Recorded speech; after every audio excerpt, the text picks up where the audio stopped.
Como escrever um último parágrafo que não estrague tudo o que veio antes? A última impressão é a que fica ou ninguém lembra do último parágrafo? Porque essa luz que está vindo no santinho aí... Qual a importância do último parágrafo de um livro? O último parágrafo ele é relevante especialmente em textos menores, como por exemplo, novelas curtas. Né? Se a gente pensar em Fera na Selva, por exemplo, né, da Henry James, o último parágrafo é absolutamente fundamental porque ele vai explicar tudo que veio até ali. No conto, ele é rigorosamente necessário que ele é, portanto, resultado de tudo aquilo que veio antes, né? Tanto no conto do século XIX quanto no conto contemporâneo. Né? Esse final, especialmente no contemporâneo, que trabalha com textos cada vez menores e se aproximam bastante até do Haikai. Né? Então é fundamental.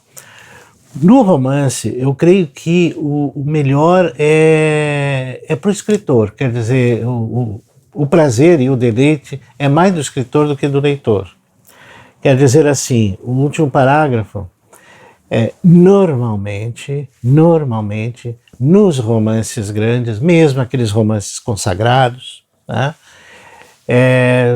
muitas vezes o leitor não se lembra do último parágrafo.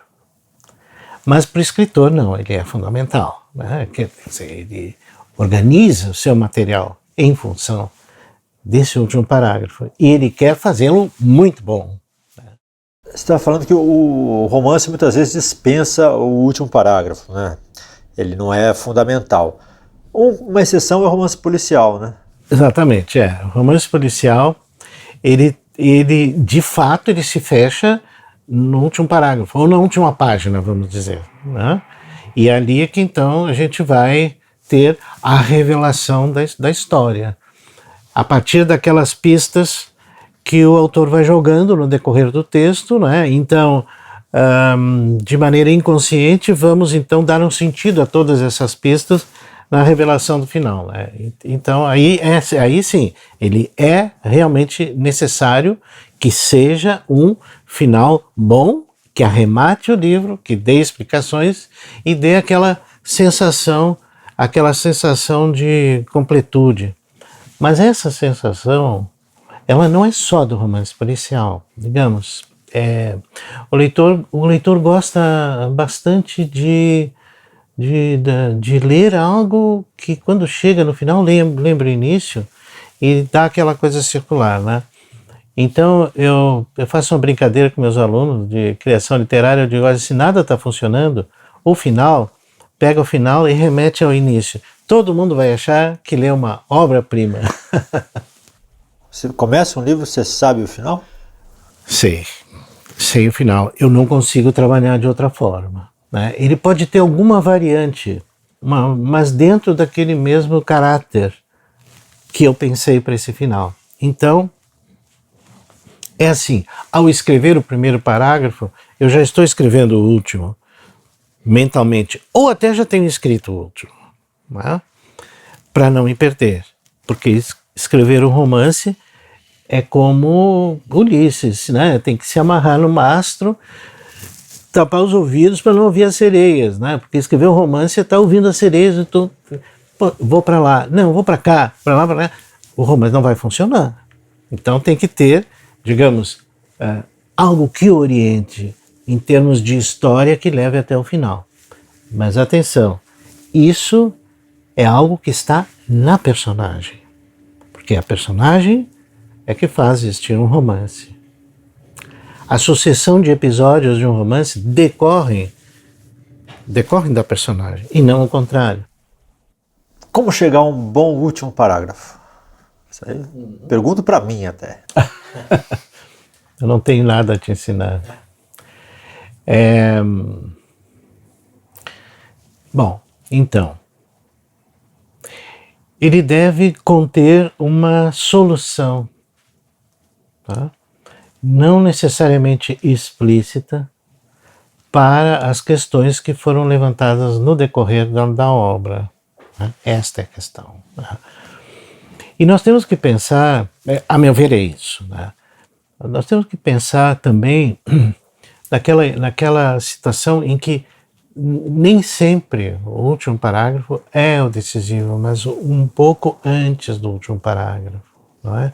Então o último parágrafo seria aquela espécie de solução e retorno à quietação, à paz inicial do romance antes de ser perturbado pelo conflito, né? Então, a meu ver, é um conjunto de coisas, né? E o cinema trabalha bastante com isso, né? Quer dizer, o clímax, o anticlímax, né? Que vem o retorno da paz.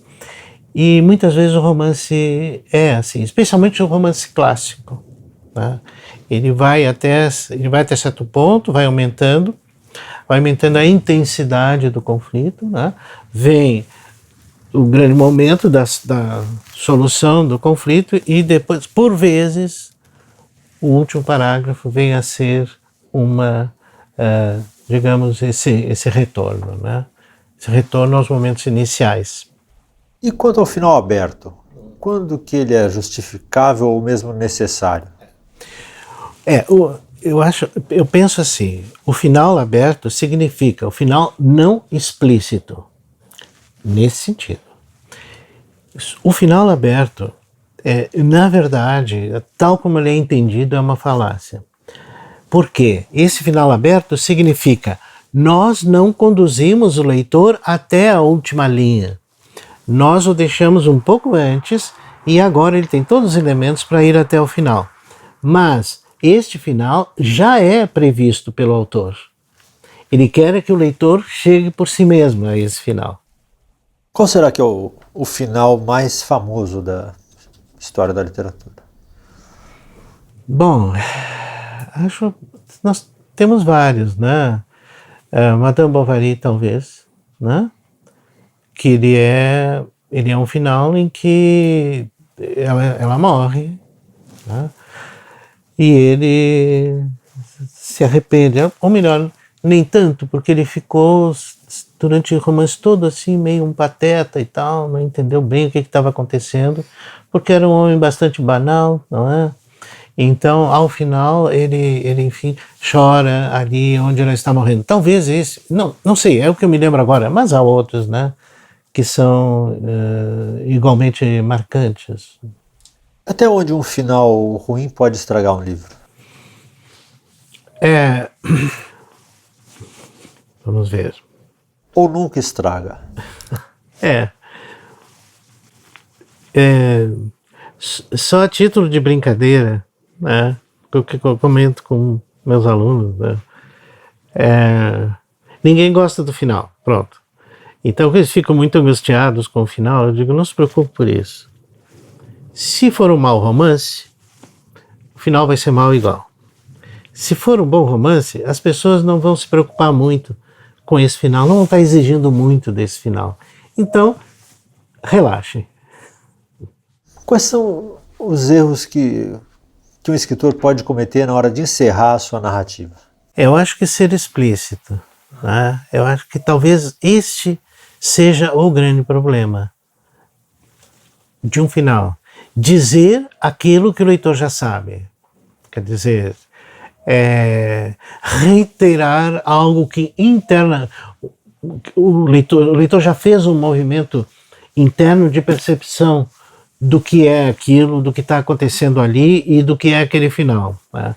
Normalmente, até, mais uma vez de brincadeira, eu digo, tirem fora a última frase, não o último parágrafo. Veja se não ficou melhor. Normalmente fica. Por quê? Porque esse final ocorre o seguinte: todo escritor tem dúvidas sobre o seu livro. Tem dúvidas. A grande dúvida é assim, mas será que meu leitor está me entendendo? Essa é a grande dúvida. Então o que acontece? Acabam falando demais, dizendo demais. Digamos, implícita está a ideia assim, esse leitor não vai me entender o que eu estou dizendo. Então eu tenho que dizer, né? Por isso é que é bom uma outra pessoa ler antes da gente publicar. né? Eu acho que não é uma questão de humildade, mas ao contrário, de sabedoria. Nas suas oficinas, você nota a tentação de concluir a história com um pensamento totalizante, com uma moral? Esse é o problema. Esse é um problema também muito sério. Tá? Qual é a sugestão que eu dou? Não termine com uma reflexão. Tá, mas o que é melhor então? Ou uma fala da personagem, ou uma ação da personagem. A reflexão, eu penso assim, ela só é admissível se ela contrariar tudo que o leitor leu. Então cria-se uma novidade, cria-se uma inquietação. Tá? Digamos, o personagem faz uma reflexão notoriamente equivocada sobre tudo aquilo que viveu. Isso é interessante.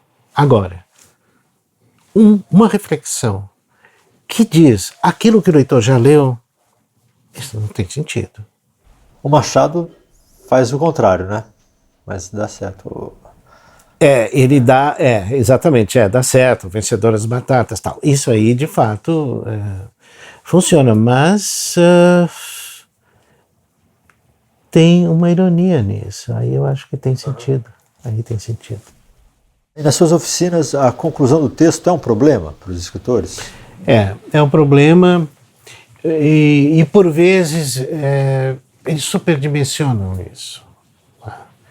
Muitas vezes eu digo, mas está bem resolvido. Está bem resolvido. Não está e tal. Né?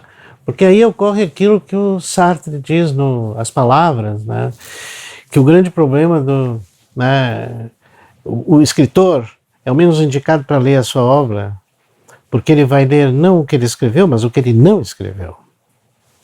Consequentemente, então, por vezes escrever um romance é uma grande aventura. Né?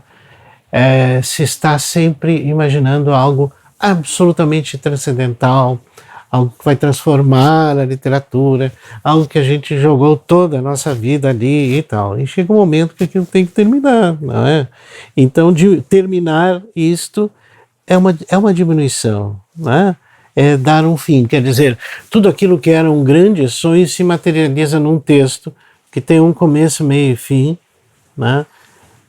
Digamos, geograficamente falando, tem um começo, meio e fim, então ele se fecha ali, né? E claro, é uma decepção, né? Por isso que o escritor escreve outro livro, depois outro e depois outro, né? Até chegar aí 20 ou sei lá quantos livros, né? Porque nunca ficou satisfeito com a sua criação. Essa é a verdade.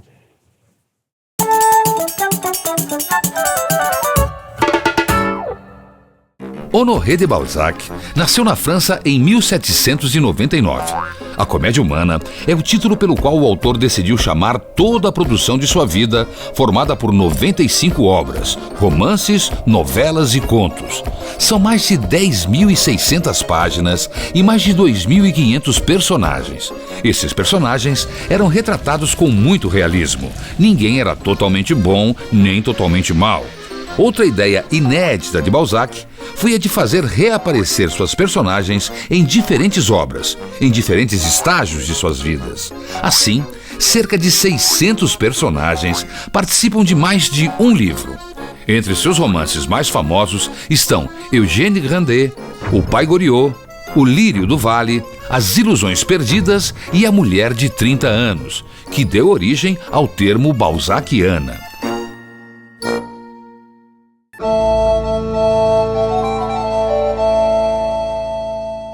Normalmente, o último parágrafo reverbera por muito tempo, né? Nos habita muito tempo depois da leitura. E se a gente pensar no universo dos contos clássicos das crianças, também ele é muito forte, né? O Viveram Felizes para Sempre é marcante. E mesmo em muitas versões, ele se mantém, né? Assim, esse final é o mesmo. Mas algumas releituras de contos clássicos, como Chapeuzinho Vermelho, ele propõe outras características. E esse que eu trouxe para mostrar, que se chama Uma Chapeuzinho Vermelho, escrito pela francesa Marjolaine Leroy, traz um final bastante surpreendente, né? Um último parágrafo muito surpreendente. E como um representante de livros-álbuns, né? Esse livro que tem uma amálgama entre a imagem, o texto escrito e esse suporte, ela explora tudo isso para compor essa história da Chapeuzinho. E desde o título e da capa, ela já vai dando pistas para o leitor que é uma história diferente. É uma Chapeuzinho Vermelho e não a Chapeuzinho Vermelha conhecida de todo mundo. E esses riscos, né, esses traços muito fortes, vermelho, que parece ser até de uma criança, mas ao mesmo tempo é um traço muito firme, né? E de onde essa Chapeuzinho Vermelho sai. Então já são pistas do que ela vai dando. E a história começa já no momento em que o lobo agarra Chapeuzinho Vermelho para comê-la e traz os diálogos muito conhecidos de todas as crianças e os adultos, que é dos olhos grandes, da boca enorme, e esse traço que ela faz dessa Chapeuzinho Vermelho delicada, ingênua, mas ao mesmo tempo muito sabida, que vai fazer essa mudança, né? Então esse pezinho delicado, esse nariz arrebitadinho, mas essa mãozinha toda meiga, e que vai, a partir daí, assumir a história e enganar o lobo. E termina, na última parte, falando: Tolinho. Muito diferente dos últimos parágrafos que a gente conhece desse clássico.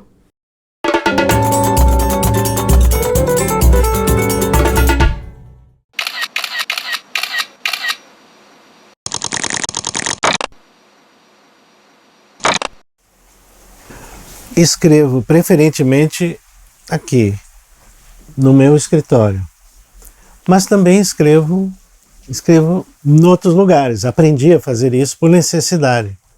Então, para isso eu uso o iPad. Isso me ajuda muito, em qualquer lugar, no aeroporto, ou mesmo dentro do avião, ou num quarto de hotel, horário de almoço, levo junto. E depois passo para o PC. É assim que escrevo. Eu não consigo me sentar frente ao computador ou abrir o laptop sem saber o que eu vou escrever. Aliás, eu sou levado por isso, porque eu tenho de escrever aquilo, eu preciso escrever aquilo, porque aquilo já está pensado assim. Então, vou para o computador para escrever aquilo que eu tinha pensado, né? Esse é o meu método, mas isso naturalmente depende de uma organização prévia do livro. Claro que se deixa alguns espaços para a improvisação, mas a linha geral não pode ser perdida. Não se pode ir atrás do canto da sereia, não. A gente tem que ir firme na nossa rota, singrando o Mediterrâneo, tal como Ulisses. Já me perguntei muitas vezes por que escrevo. Posso dizer que porque deriva de um gosto e de um prazer muito antigo. Eu sempre fiz isso. Já começando pelas redações escolares, né, no curso elementar, que sempre eram elogiadas, essa coisa toda. Depois, no secundário, isso foi melhor. Então, eu sempre fiz isso. Eu não me sinto dentro de mim se não estiver escrevendo, né? Não quero dizer assim que exatamente é uma necessidade, mas o fato é que se há um período em que não estou escrevendo, eu me sinto completamente inútil para mim e para os outros também.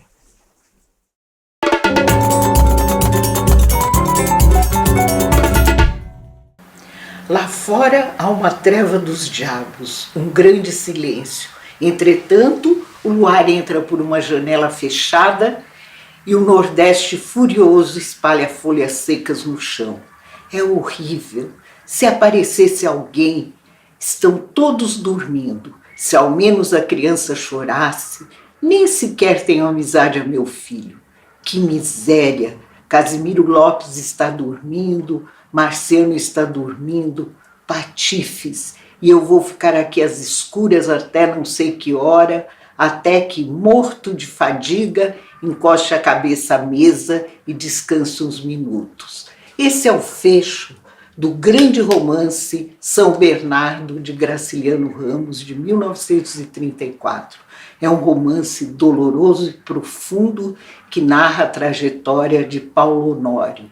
Toda a personalidade dele se construiu em torno do sentido de propriedade, da vontade de poder e de conseguir as terras de São Bernardo.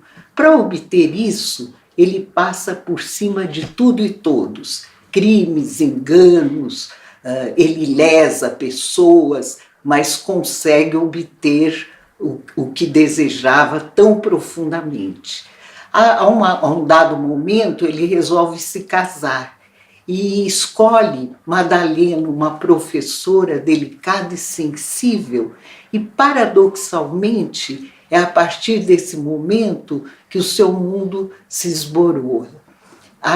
Nós podemos dizer que o romance tem duas grandes linhas. Uma é a violência dele contra o mundo e contra as pessoas, que resulta na aquisição de São Bernardo. E a segunda linha do romance é a autodestruição, é a violência contra si mesmo, que essas palavras denotam tão bem. Ele está só, Madalena morreu, se suicidou, não aguentando o ciúme doentio, nós podemos dizer, o senso de propriedade que ele exercia sobre ela também, e ele, perplexo, sozinho, vê a propriedade arrasada, os amigos longe, o filhinho que ela lhe dera, ele também não tem amor, e a sensação que fica é de que será que valeu a pena tanta luta, tanto desespero, se eu hoje estou só, com raiva e com medo e desalentado?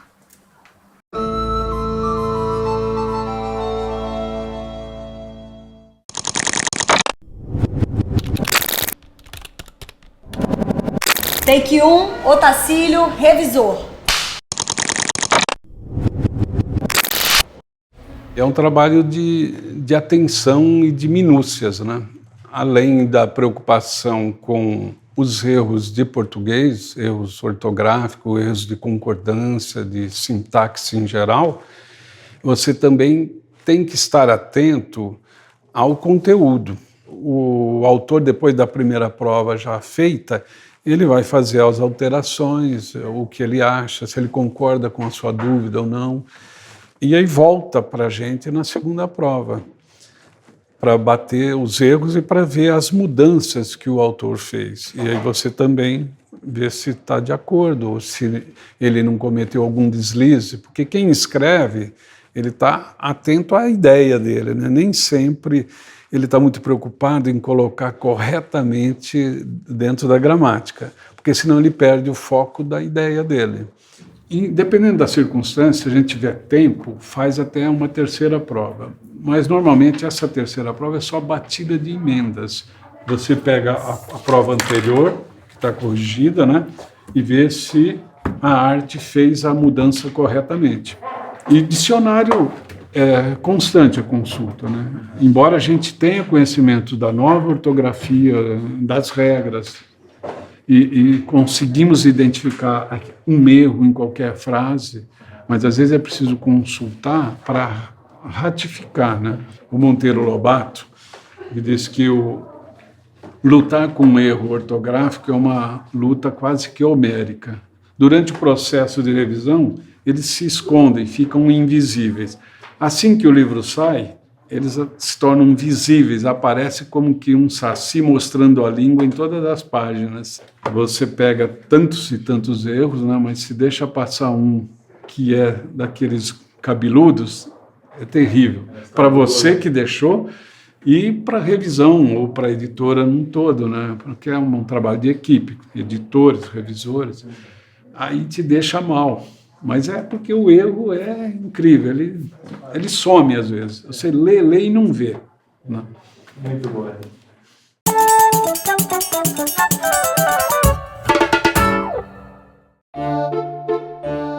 Para fazer sua obra, Balzac desenvolveu hábitos de trabalho muito curiosos. Por exemplo, ele comia uma rápida refeição no fim da tarde e dormia até meia-noite. Depois se levantava e escrevia por toda a madrugada, com pausas para algumas xícaras de café preto. Segundo o crítico Otto Maria Garpeau, o romance se divide em antes e depois de Balzac. Antes, um romance seria uma história extraordinária, fora do comum. Depois, o espelho do nosso mundo, dos nossos países, dos dramas que se passam em nossos apartamentos e quartos. Em todos seus 95 livros, Balzac fala de uma única paixão. Mas essa paixão não é o amor, e sim o dinheiro. Os personagens se humilham, casam, traem e cometem crimes para escalar posições sociais, para manter as aparências, para adquirir poder. A comédia humana é a tragédia do dinheiro.